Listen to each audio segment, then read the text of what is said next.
He humiliates a waitress in front of a crowd until her daughters call him daddy. They say the rich don't scream unless they're cornered by the past. Thomas Whitmore slams his glass down. I said no ice. Are you blind? Denise flinches, holding back tears. I'll replace it.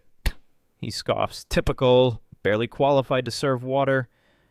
The room goes silent. Chairs freeze. Even the music skips. From the shadows of a booth, two girls step forward. One speaks, voice shaking. Why did you leave us, Daddy? He turns, face pale, lips pressed tight.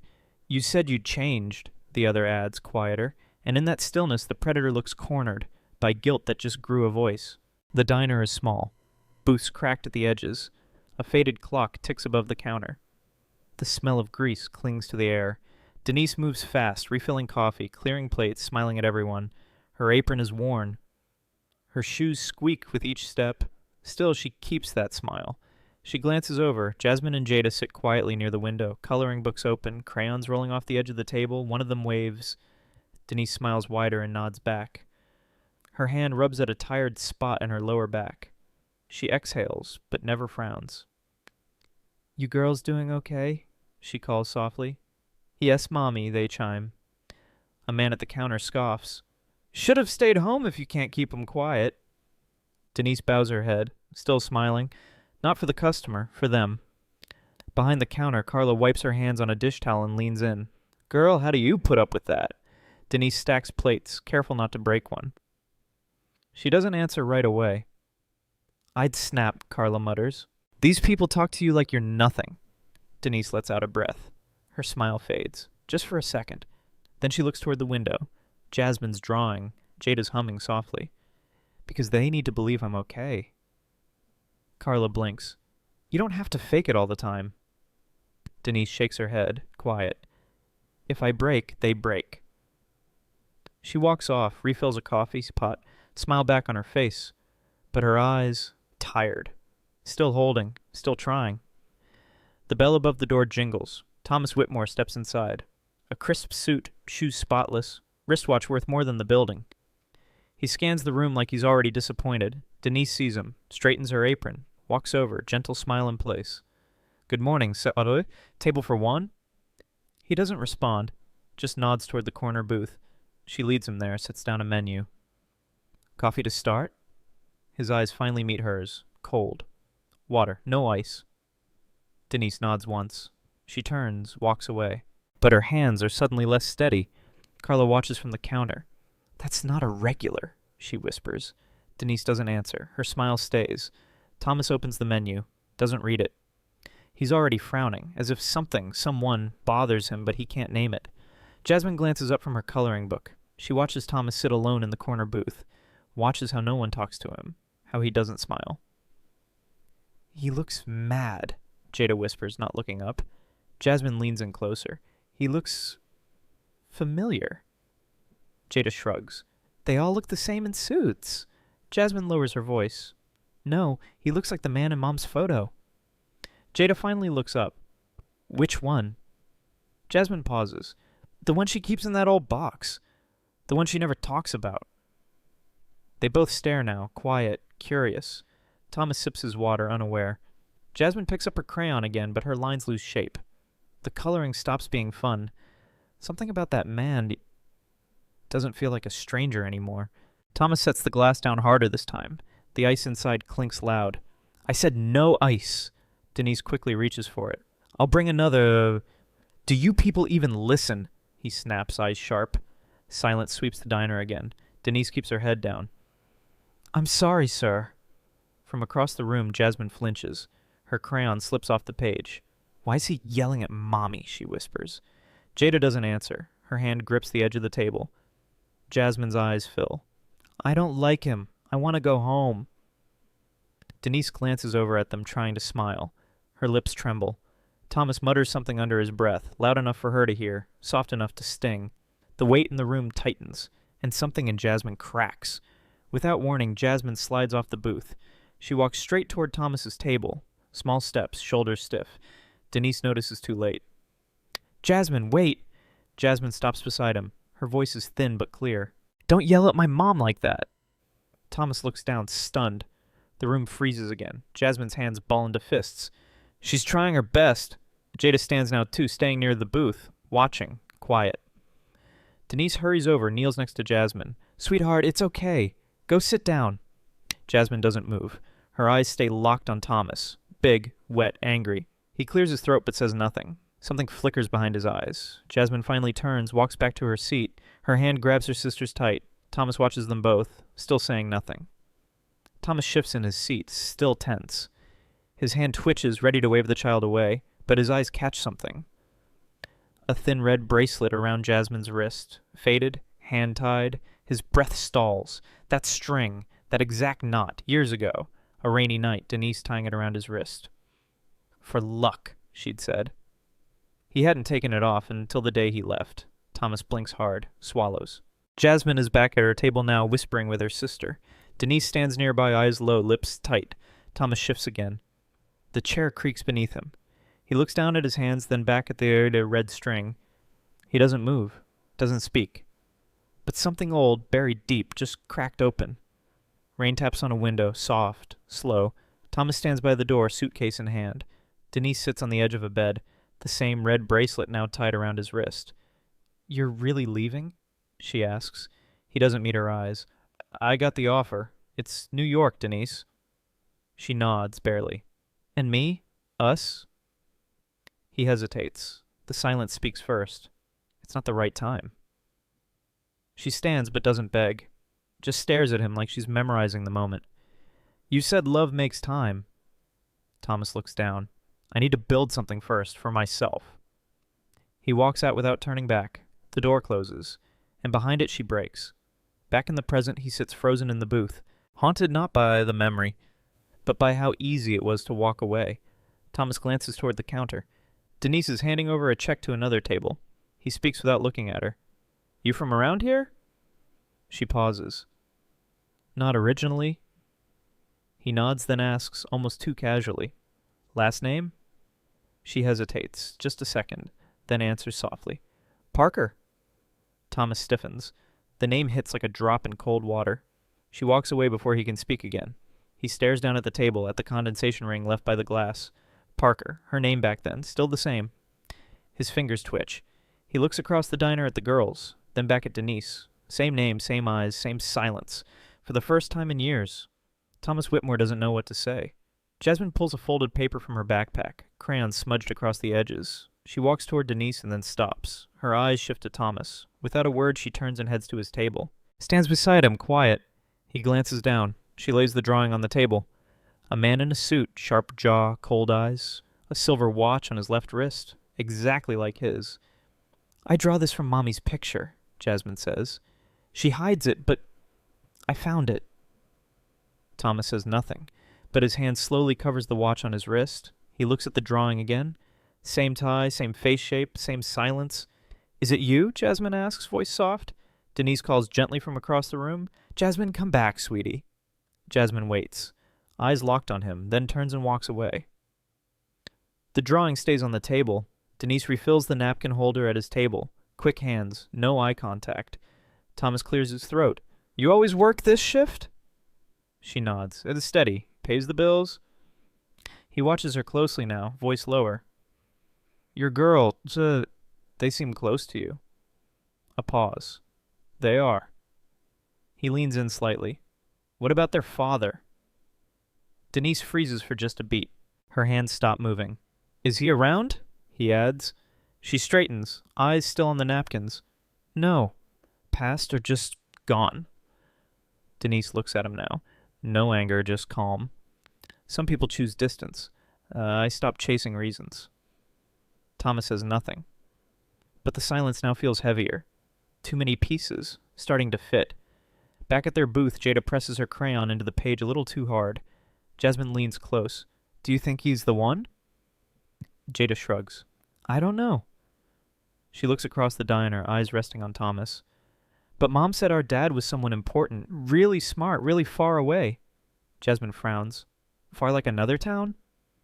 Jada shakes her head. Far like... He chose not to come back. She picks up the drawing Jasmine left on Thomas's table. Maybe that's why she never talks about him. Jasmine goes quiet. Outside, a car honks faintly. Inside, only the sound of forks and footsteps. Jada folds the picture carefully. If it's him, I hope he remembers, Jasmine whispers back. I hope he wants to. Thomas sits alone, fingers tapping the table. Slowly, he pulls out his wallet, flips through cards, receipts, business contacts, then stops, tucked behind an old hotel keycard. A photo. Slightly creased at the edges. Denise, younger, smiling wide, wind in her hair, that same red string on her wrist. He stares at it, blinks. The diner around him fades, a park bench, her laughter, rain on her face, the way she used to look at him like he mattered more than money. Back in the present, his hands tighten around the photo. He hadn't looked at it in years, but he never threw it away. Thomas exhales through his nose, slow. This wasn't coincidence. And deep down, he knows it. His past didn't vanish. It stayed folded in his pocket, waiting. Thomas steps out into the parking lot. The air is thick. His hand grips the phone tighter than usual. He gets into the car, closes the door, silence. Then dials. Mark, it's me. A pause. He looks back at the diner through the windshield. I need you to run a name. Denise Parker. Mark replies on the other end, muffled. Thomas cuts in. She's in Springfield. Late 30s. 2 kids, twins. Another pause. Thomas taps the steering wheel. No, I don't want gossip. I want records, background, everything. His voice lowers. And hurry. I think I made a mistake a long time ago. He ends the call, sits still, breath heavy. The wallet stays open in his lap, her photo staring back at him. A soft knock on the car window pulls Thomas from his thoughts. He looks up. Jasmine stands outside holding her drawing. He lowers the window. Hey, she says, barely above a whisper. Sorry if I made you mad earlier. Thomas shakes his head. You didn't. She fidgets with the corner of the paper. Do you know our dad? Thomas blinks. Why do you ask me that? Jasmine shrugs. You looked at us like you knew something. He doesn't answer. Just watches her small fingers grip the edge of the window. Mom never says much, but I think she misses him. Thomas nods slowly. Sometimes grown-ups don't know how to fix things. Jasmine looks up at him, eyes soft. But they can try, right? Thomas can't find the words, so he just nods again. Thomas shifts in his seat, overwhelmed. His voice rises, sharper than he means. What are you talking about, kid? Jasmine steps back, startled. Her eyes widen. I was just asking. Her voice cracks. Tears well up fast. She hugs the drawing to her chest. Sorry, I didn't mean to upset you. Thomas exhales, realizing too late. Wait, Jasmine, I didn't mean... She turns and walks quickly toward the diner, wiping her face with her sleeve. Thomas watches her go. Guilt settles heavy in his chest. He rubs his forehead, closes his eyes. The photo still sits in his lap. He picks it up again, stares at Denise's face, then looks toward the diner door. He doesn't move, but something inside him just did.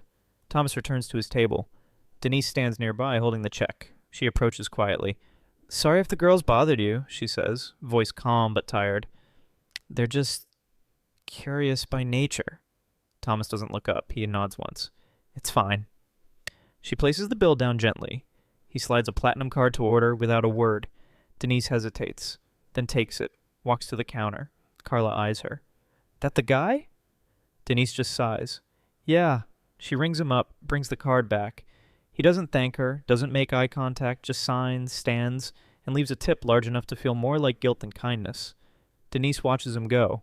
One hand on the table he left. She doesn't say a word, but her eyes linger, like they've waited too long to be seen. Denise finishes wiping the table and then heads toward the back. Her manager, Frank, blocks the hallway.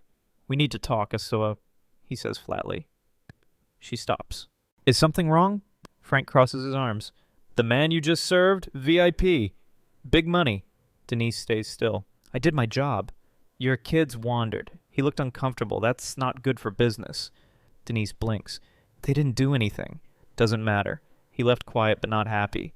I can't risk him not coming back. A pause. Heavy. I need your apron, Denise. She doesn't argue. Just unfastens it slowly. Jasmine and Jada peek from the side hallway, eyes wide. Denise forces a small smile toward them, but her hands shake as she folds the apron. Thomas stands just outside the diner, hand on the door. Through the glass he hears Frank's voice. I need your apron, Denise. Silence follows, then the soft rustle of fabric. Thomas doesn't move. He watches Denise fold her apron, eyes down, posture tight. Jasmine and Jada stand behind her, confused, holding hands. He grips the door handle tighter. His jaw clenches. He takes one step back, then pauses. His eyes meet Jasmine's for a moment, through the glass. She doesn't wave, just looks at him. Quiet, still. Thomas exhales slowly, then turns, walks away. No words, no explanation. The bell above the door doesn't ring, just the soft sound of retreating footsteps on pavement. Something stays behind, though, like a question he's not ready to answer yet. Thomas reaches his car, opens the door, then notices something on the ground, a small piece of cloth, folded, soft pink. He picks it up. It's a handkerchief, the kind a child might carry. Across the corner, written in thick, shaky letters, Dad. In purple crayon? He stares at it. It's not old, not from the past. This was made recently, with care. He looks back toward the diner. No one followed him. No one saw. His fingers close around the cloth, slowly, like it might break. For the first time, the word feels real, heavy, alive. His. He slides the handkerchief into his jacket pocket and stands there in the quiet, still, thinking. Everything just got harder to walk away from. Thomas climbs into the car, hand shaking as he shuts the door. He pulls out his phone, dials fast. "Mark, it's Thomas again." A pause. His voice is tight now, no longer calm. "Forget what I said earlier. I need everything. Now." He looks down at the handkerchief on the seat beside him. "Denise Parker, Springfield, twin daughters, born about 8 years ago." Mark says something on the other end. Thomas cuts him off. "No delays. I want records, addresses, birth certificates, whatever you can find." His hand presses the phone tighter to his ear. "And Mark?" Another pause. "If any of this leads where I think it does, call me first." He hangs up. Outside, the wind shifts. Inside, Thomas leans back, chest rising too fast for a man used to control. Thomas's phone buzzes. New message. One attachment. He opens it with a swipe. 2 scanned documents load on the screen. Birth certificates. Jasmine Elaine Whitmore, Jada Elise Whitmore. His eyes lock on the name. Whitmore. He blinks, reads it again, then again, under father's name. Thomas Andrew Whitmore, handwritten. No doubt. He leans forward, elbows on the steering wheel, heart thudding harder than it should. These aren't maybes, these are facts. Legal, clear, undeniable. His name, on their lives. His breath stutters. The air inside the car feels thinner. He closes his eyes, and for the first time, he knows he left more than a woman behind. He left a family. Thomas pulls back into the diner's lot, parking crooked. He rushes to the door. The bell rings. Carla looks up from behind the counter. "Is Denise here?" he asks, breath uneven. She frowns. "You just missed her." "Where'd she go?" Carla shrugs. "Manager let her go. She packed up on." He scans the empty booth. The table's wiped clean. No sign of the girls. No sign of her. "Do you know where she lives?" Carla hesitates. "Sorry, we don't share that." Thomas presses his lips tight, nods once. "Thank you." He steps back outside, pulls out his phone again. Eyes scan the street. Panic now has a shape. And it looks a lot like 2 little girls and a woman he let walk away. Twice. The car pulls up to a narrow building, paint peeling, screen doors bent, laundry hanging from rails. Thomas steps out. A child's bicycle leans against a post, its front wheel slightly bent. He walks toward Unit 3B, and the doors open. Inside, Denise is folding clothes into a worn suitcase. A trash bag sits by the door, stuffed full. Jasmine and Jada sit on the floor, hugging a box of crayons. Denise looks up, freezes. Thomas doesn't speak at first, he just takes it in. The clutter, the quiet, the tired curve of her shoulders. "You're leaving," he says softly. She nods once. "Didn't have a choice." Thomas's eyes rest on the girls. Jada lifts her head, sees him, doesn't smile, just watches. The room is small, but everything that matters is inside it, and he almost lost it again. Thomas stays at the doorway, unsure if he belongs. Denise doesn't speak. She turns back to folding shirts, slower this time. Jasmine rises from the floor, walks toward him. He starts to kneel, unsure what to say. Before he can speak, she wraps her arms around his waist, tight. "I forgive you," she whispers. "If you stay?" Thomas freezes, then slowly rests a hand on her back. She looks up at him, eyes full of hope, not anger. "We don't need gifts or money," she says. "Just don't leave again." Behind her, Jada clutches a blanket, silent, watching. Denise stops folding. Thomas's throat tightens. Words won't come, but something in him softens. The part that ran before now wants to stay. Thomas drops to one knee, not from exhaustion, not for show, but because standing suddenly feels too proud. He looks at Jasmine, then at Jada, then finally at Denise. His voice shakes. I don't deserve your forgiveness, I know that. He pauses, swallows hard. But if there's still room, even a little... Please, give me a chance. He turns to the girls. His voice softens. To earn it. To show up. To be called something I walked away from. His eyes fill, but he doesn't wipe them. Just once, let me hear you say it. Let me be your dad. Silence. Then Jada walks over. Stands beside Jasmine. 2 hands reach for his. Small, warm, willing. And Thomas breaks. But this time into something whole. Denise stands still. Arms at her sides. She looks at Thomas, kneeling, crying, holding both girls like they're the only thing left. Her lips part. No words come. But her eyes say enough. Tears slip down without force. She nods once. Slow, firm. Thomas sees it, holds tighter. Jasmine buries her face in his shoulder. Jada leans into his chest. No one moves for a while. No speeches, no apologies, just breathing. Together. Denise wipes her cheek with the back of her hand. They've waited years for this, she says softly. Thomas looks up at her. So have I. He rises to his feet, holding a hand out, not just to the girls, but to her. And for the first time since he walked out of that hotel room years ago, Denise doesn't turn away. The sun hangs low as they step out of the building. Jasmine holds Thomas's right hand. Jada holds his left. Their fingers swing lightly with each step. Denise walks beside them. Not behind, not ahead. Just there. With them. They reach the sidewalk. Cars pass. Life moves on. But for a moment, everything slows. Thomas glances sideways at Denise. His voice is soft, honest. Is it too late to start again? She doesn't answer right away. Just looks forward, then down at the girls. You're not starting alone? Thomas nods. In one hand squeezes Jasmine's. The other grips Jada's a little tighter. And with that, he takes his first real step forward. The family walks down the street, slow, steady, no fancy car, no cameras, just hands held tight and silence full of meaning. Thomas glances down at the 2 girls beside him, then over at Denise, who gives a quiet nod.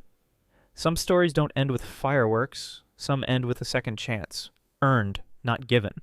And sometimes that's more powerful.